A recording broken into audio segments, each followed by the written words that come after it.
রাধে রাধে বন্ধুরা। এই যে লাড্ডু দেখছেন, লাড্ডু কি সুন্দর করে বসে আছে না? লাড্ডু কোথায় বসে আছে জানেন? লাড্ডু বসে আছে ডবকা গোপাল মন্দির, হুজাই ডিস্ট্রিক্ট ডবকা গোপাল মন্দির। আমরা গেছিলাম যখন মৃত্যুঞ্জয় মন্দির দর্শন করতে গেছিলাম, আসার পথে ডবকা গোপাল মন্দির দর্শন করে আসলাম। এত সুন্দর মন্দিরটা, খুব সুন্দর, একদম মন্ত্রমুগ্ধ মন্দির।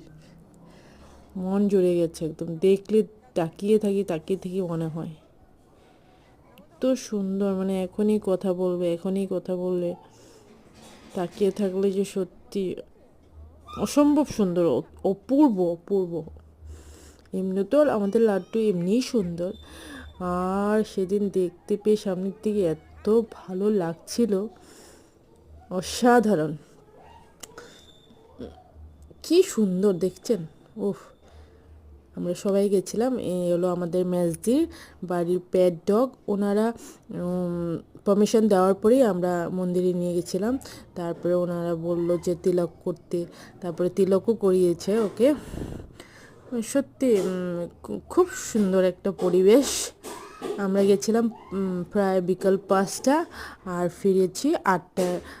সন্ধ্যা আরতি প্রসাদ সব নিয়ে এসেছি। আরতি খুব সুন্দর হয়েছিল, সত্যি অপূর্ব। যে তিলক করেছে, এই যে মাম তিলক করেছে, আমার 2 ভগবতী, আমার 3টাকে নিয়ে বর্মশাই, এই যে আমাদের family. I love you Gopal, Radhe Radhe.